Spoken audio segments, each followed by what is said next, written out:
Esse mês é um mês especial na vida da nossa igreja, Igreja Batista da Posse, em Campo Grande, quando nós estamos comemorando mais um ano em que estamos aqui anunciando a palavra do Senhor Jesus Cristo nesta comunidade.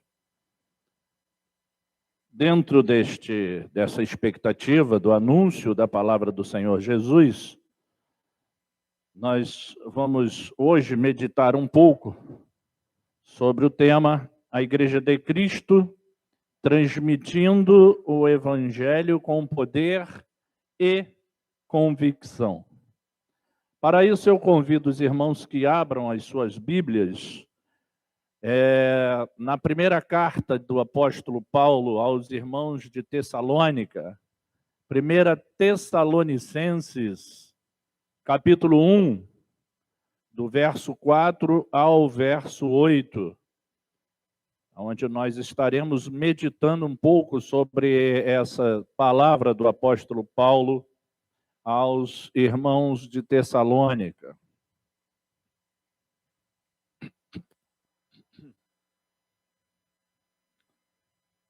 Diz assim a palavra do Senhor, versículo 4 em diante. Sabendo, amados irmãos, que a vossa eleição é de Deus, porque o nosso evangelho não foi a vós somente em palavras, mas também em poder, no Espírito Santo e em muitas certezas, como bem sabeis, quais fomos entre vós por amor de vós. E vós fostes feitos nossos imitadores e do Senhor, recebendo a palavra em muita tribulação, com gozo do Espírito Santo, de maneira que fostes exemplo para todos os fiéis na Macedônia e Acaia, porque por vós soou a palavra do Senhor, não somente na Macedônia e Acaia, mas também em todos os lugares.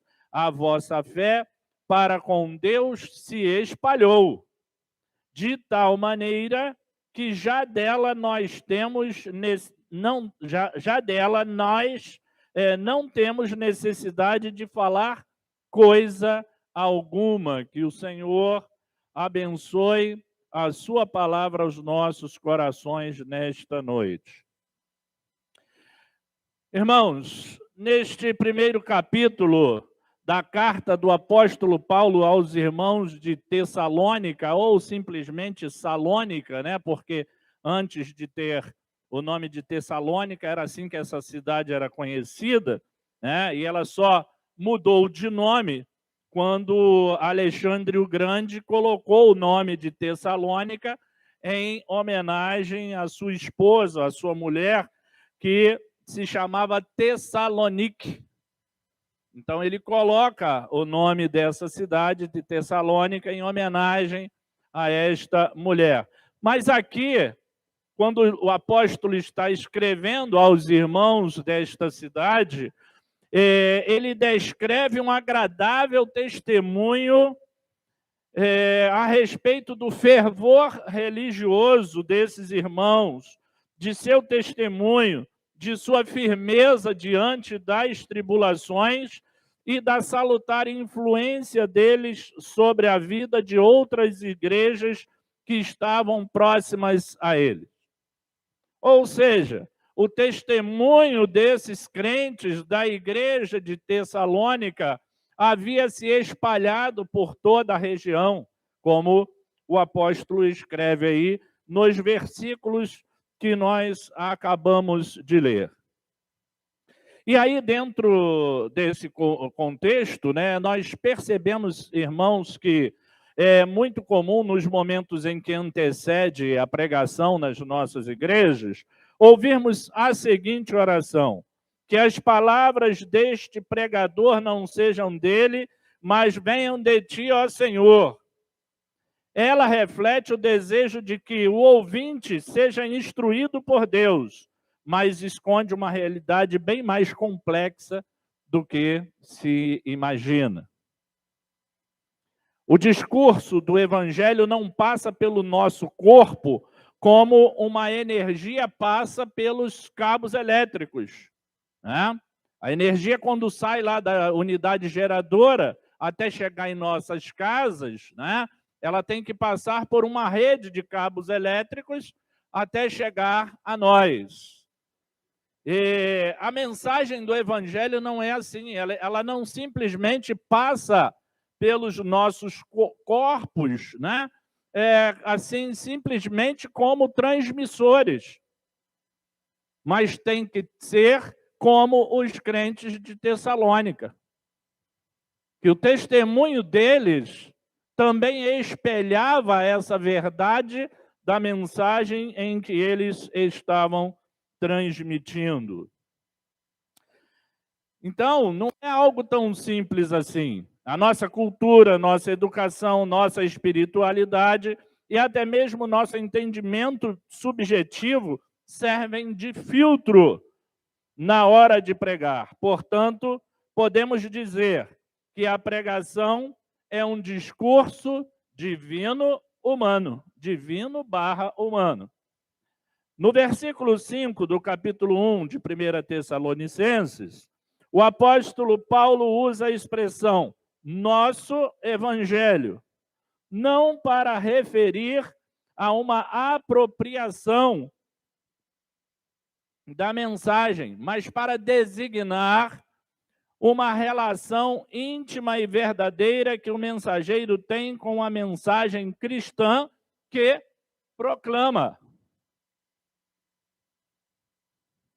Nessa mensagem, buscaremos entender aqui, irmãos, que o poder da pregação compete a Deus, enquanto a convicção da veracidade da mensagem compete ao mensageiro, pois ele é alguém aprovado por Deus para transmitir a mensagem da salvação.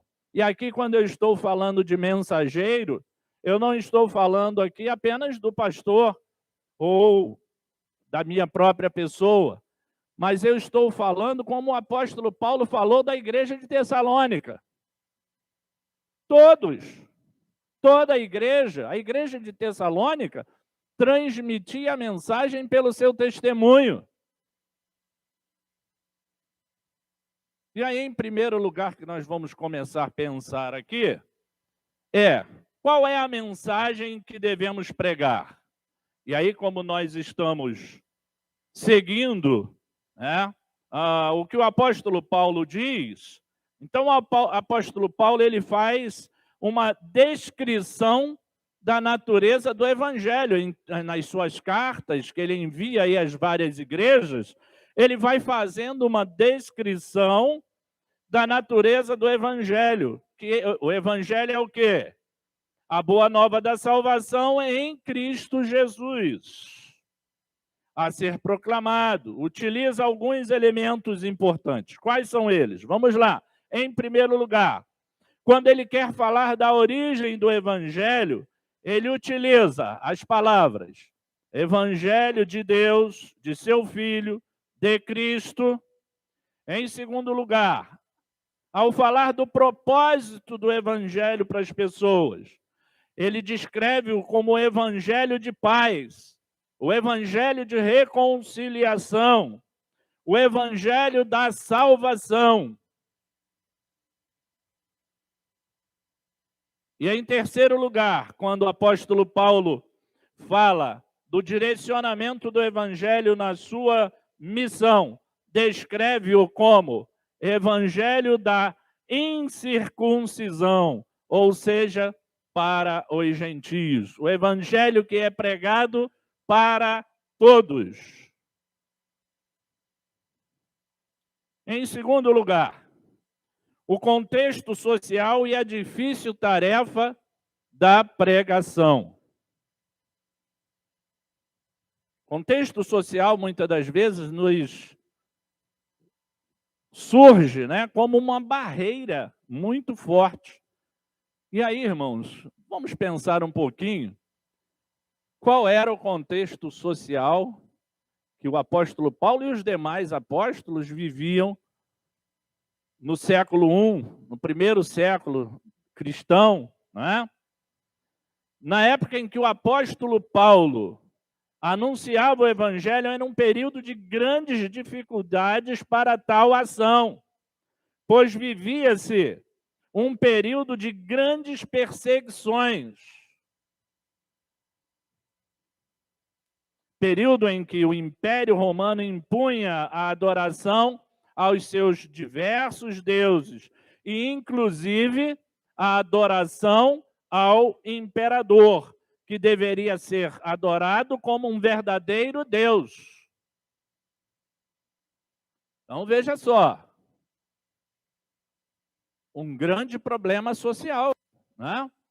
Um país que, ou um império, né? Um país não, um império, o Império Romano, em que determinava que as pessoas que viviam dentro do império tinham que adorar aquela gama de deuses que eles possuíam, além de ter o imperador como um deus e que deveria de ser adorado pelas pessoas.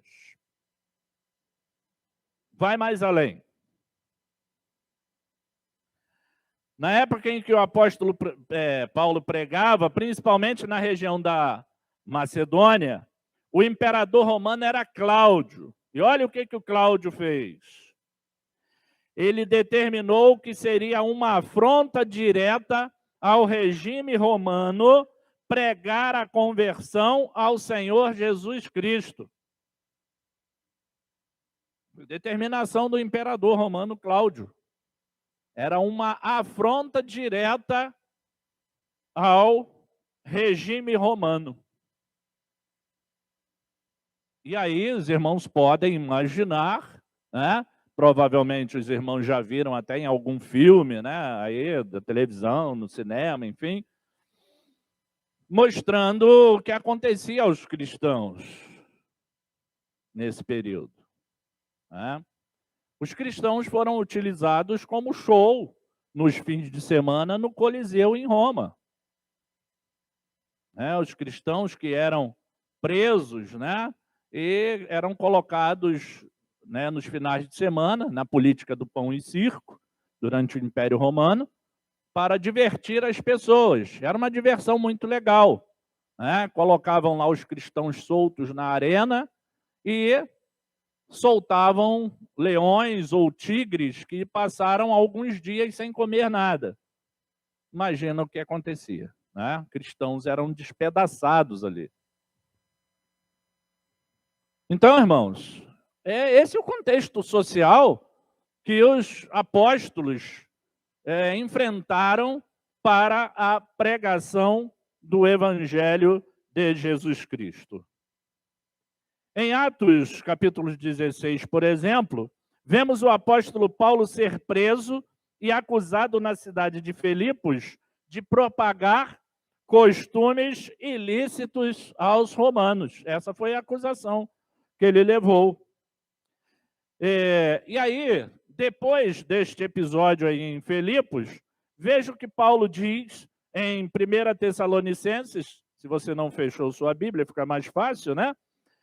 Capítulo 2, versículo 2. 1 Tessalonicenses, capítulo 2, verso 2. Veja lá o que o apóstolo Paulo falou a respeito dessa acusação que ele teve. E o que ele padeceu lá, né?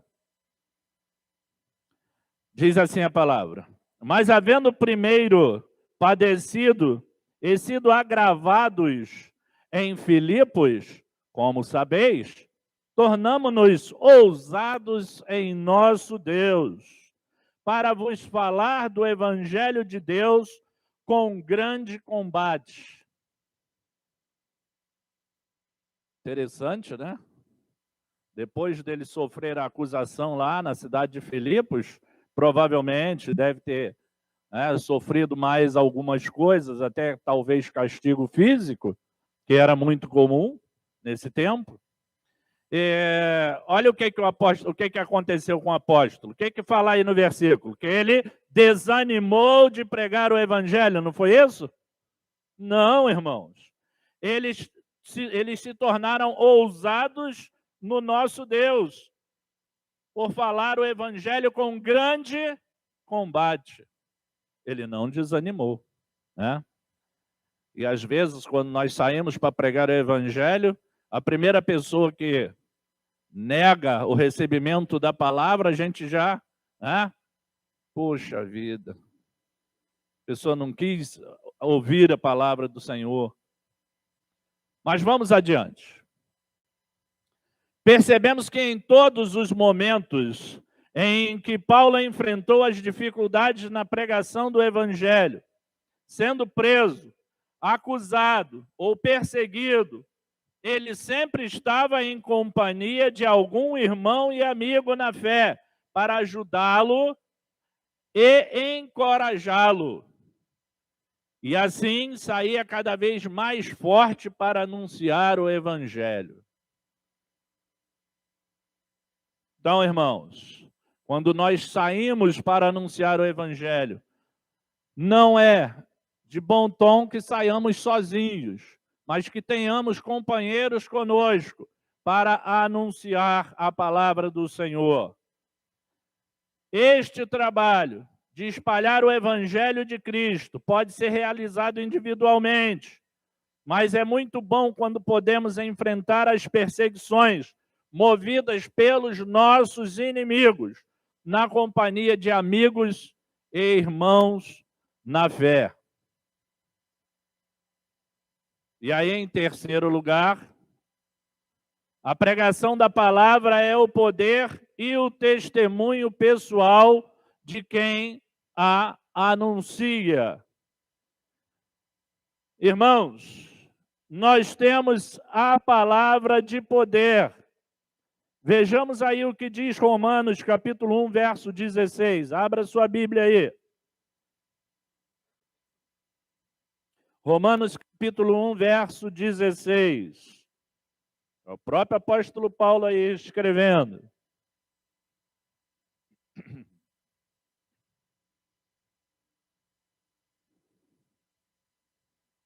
E diz assim a palavra do Senhor: porque não me envergonho do evangelho de Cristo, pois é o poder de Deus para a salvação de todo aquele que crê, primeiro do judeu e também do grego. Então vejam, é a palavra de poder. É a palavra de poder. Nós temos a palavra de poder. E nós temos que anunciar essa palavra de poder.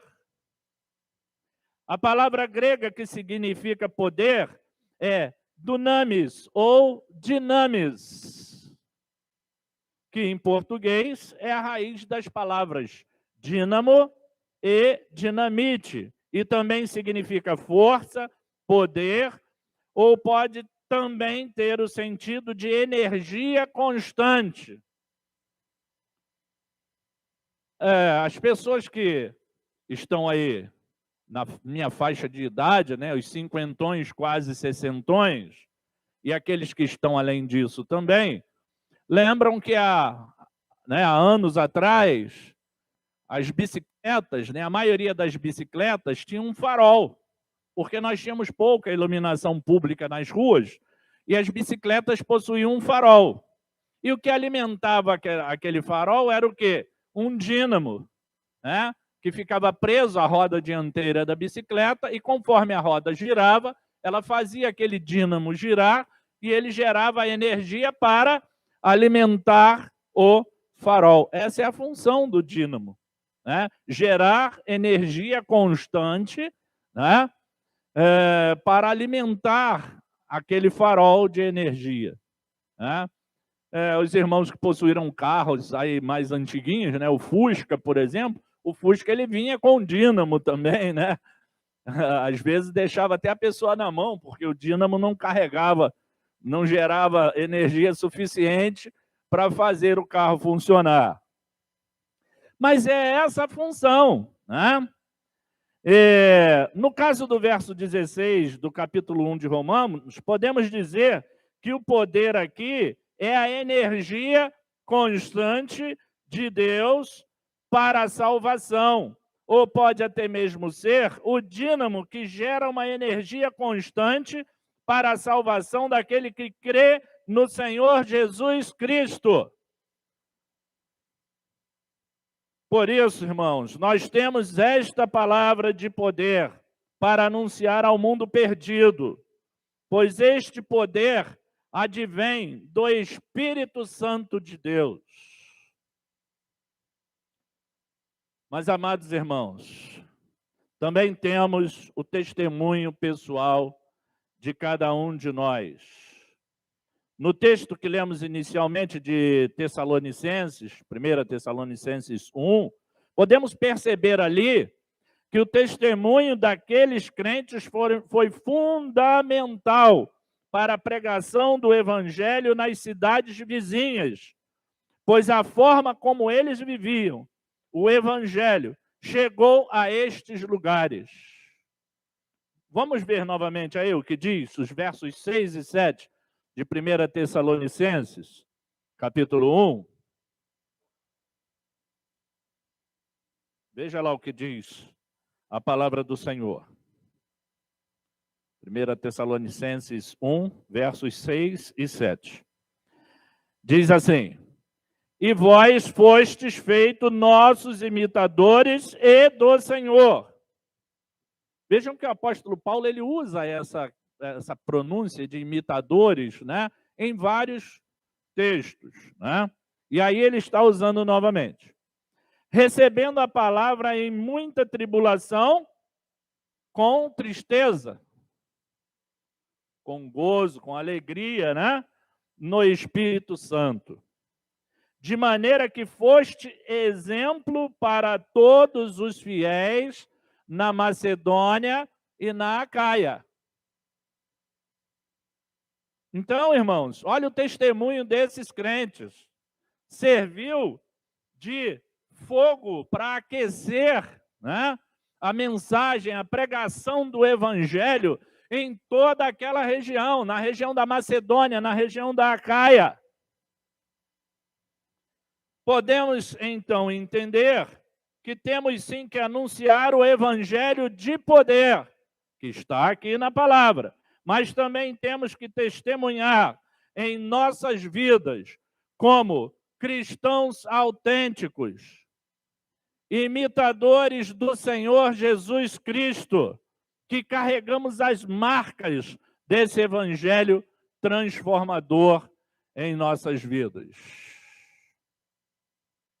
Em quarto lugar, anunciando o evangelho de Cristo com convicção. Vamos ver o que convicção, da onde vem essa palavra, né? E o que quer dizer. No grego, temos uma palavra que significa convicção, certeza absoluta. É pleroforia. Pleroforia é a palavra do grego que quer dizer certeza absoluta, convicção. O apóstolo Paulo ensina que aquele que transmite o evangelho da salvação não pode faltar a plerofolia, ou a certeza absoluta daquilo que está transmitindo. E essa certeza, meus irmãos, envolve três aspectos. Envolve três aspectos. Em primeiro lugar, a certeza de ter sido chamado por Deus para a tarefa a ser realizada. A certeza de ter sido chamado por Deus para a tarefa realizada. E a tarefa de espalhar o evangelho não é algo que é para poucas pessoas. É para todos aqueles que foram salvos por Jesus. É para todos aqueles que tiveram a sua vida transformada, lavada no sangue do Cordeiro. Porque quando Jesus, a última vez que ele aparece aos seus discípulos, quando ele estava indo para os céus, ele deixou a sua última ordenança, e aquela ordenança foi para todos nós. Portanto, ide por todo mundo e pregai o evangelho a toda criatura. Ou seja, essa é uma tarefa dos salvos. Essa é uma tarefa daqueles que foram lavados no sangue do Cordeiro. Nós fomos chamados para a maravilhosa luz de Cristo, para continuarmos irradiando a luz de Cristo. Abra aí em 2 Tessalonicenses, capítulo 1, versos 11 e 12. É a certeza de ter sido chamado por Deus para a tarefa a ser realizada. E diz assim a palavra do Senhor, em 2 Tessalonicenses 1, 11 e 12. Pelo que também rogamos sempre por vós, para que o nosso Deus vos faça dignos da sua vocação e cumpra todo o desejo da sua bondade e obra da fé com poder, para que o nome do nosso Senhor Jesus Cristo seja sempre em vós glorificados e vós nele, segundo a graça do nosso Senhor Jesus Cristo. Então, irmãos, nós, quando fomos salvos, libertos, nós fomos chamados por Deus para anunciar a sua palavra, dar continuidade à pregação do seu evangelho. O segundo aspecto, a certeza de que a mensagem a ser apresentada é a verdade sobre a pessoa e a obra do Salvador. Abra sua Bíblia aí em 2 Pedro, capítulo 1, versos 16 e 17. 2 Pedro, capítulo 1, desculpe, isso, 2 Pedro, capítulo 1, versos 16 e 17.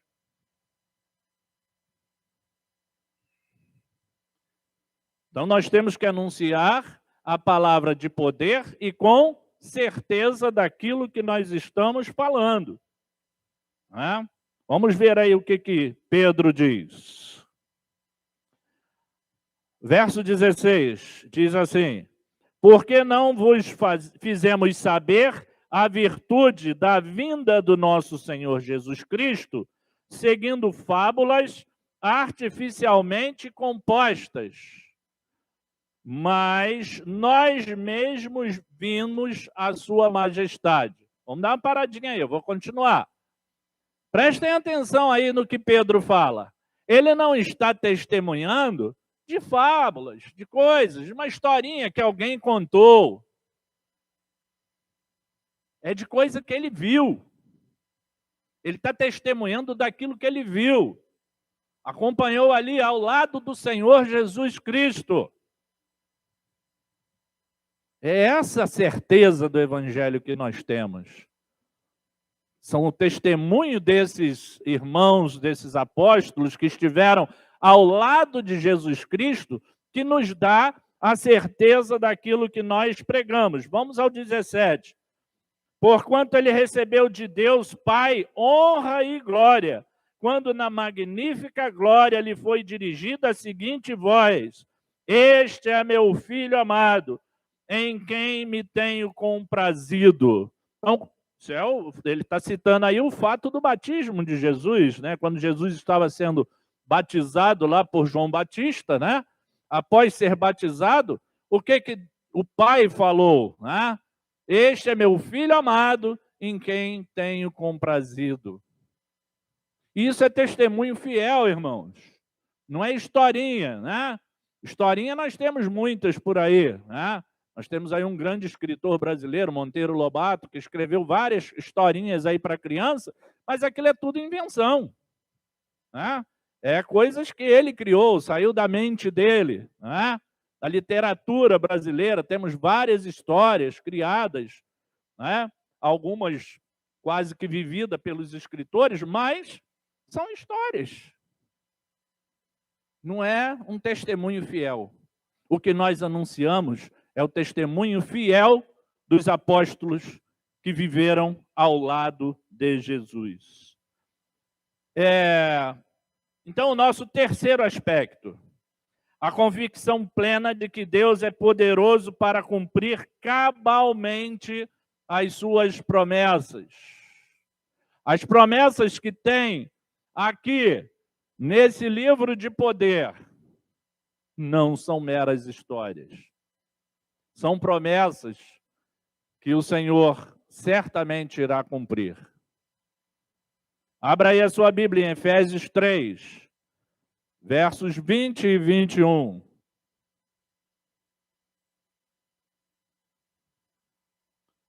Efésios 3, 20 e 21.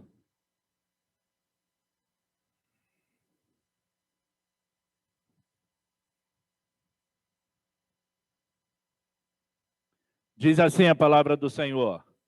Ora, aquele que é poderoso para fazer tudo e muito mais abundantemente, além daquilo que pedimos ou pensamos, segundo o poder que em nós opera.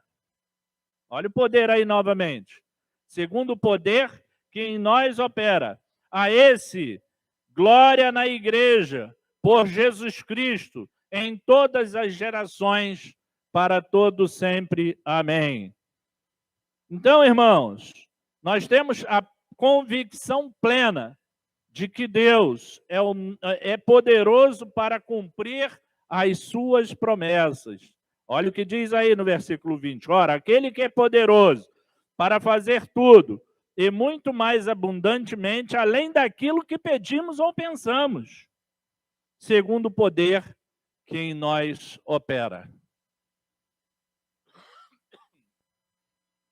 Concluindo, irmãos, Paulo nos deixou uma lição preciosa para que saibamos enfrentar os obstáculos à pregação do verdadeiro evangelho.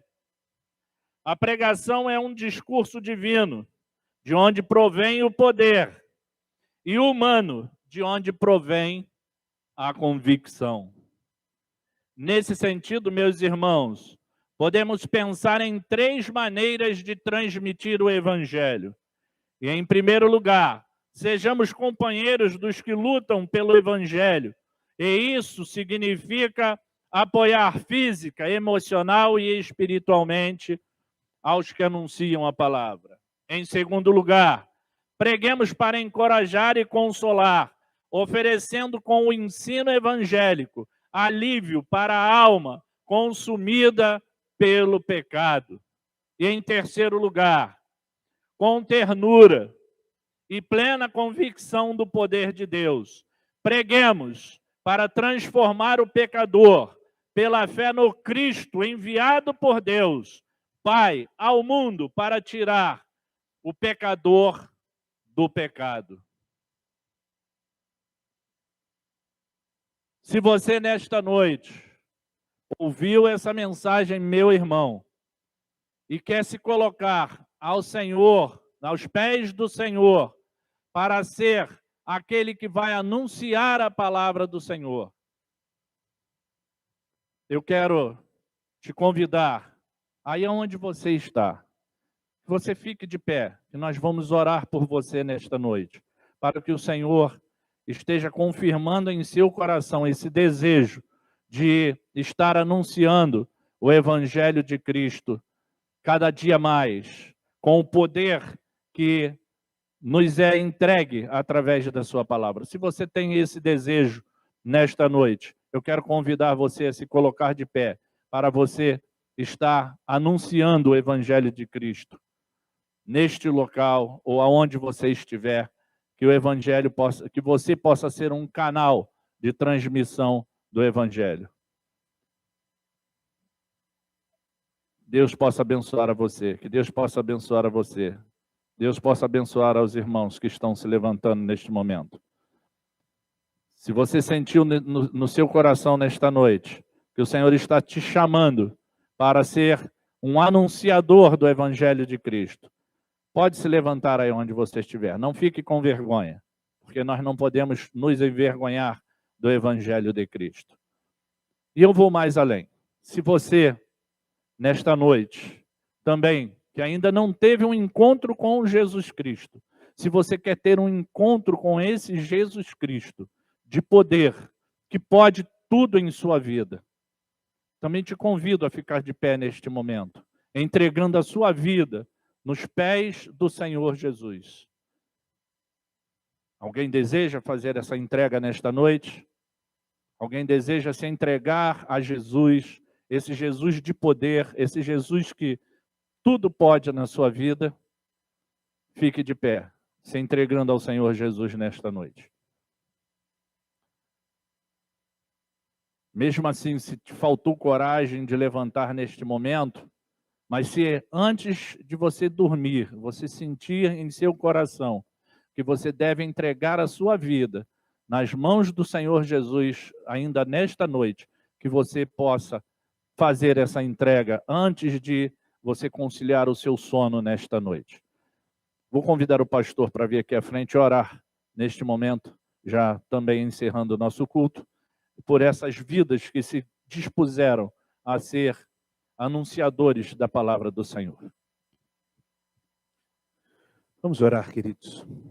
Pai, graças te damos pela tua palavra, essa palavra que é viva, que é poderosa.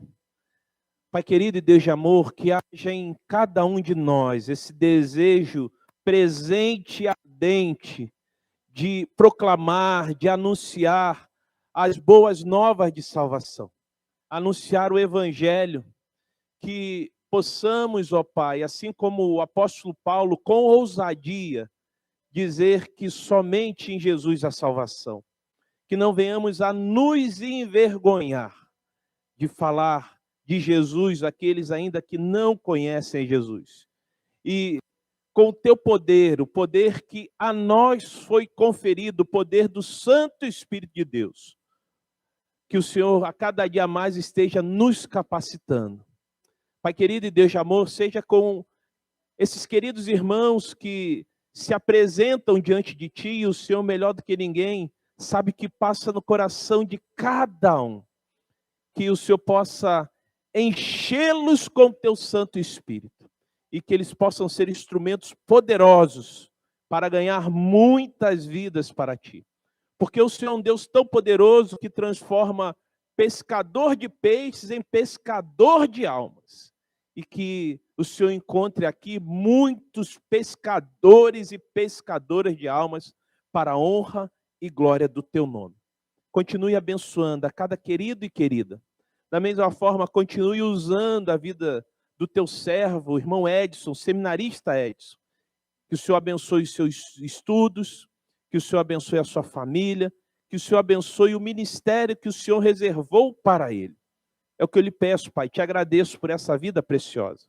E que a graça do nosso Senhor e Salvador Jesus Cristo, o amor de Deus, o nosso Pai, e as doces consolações do Santo Espírito de Deus esteja com cada cristão espalhado por esse mundo, e os cristãos que aqui estão dizem amém e amém.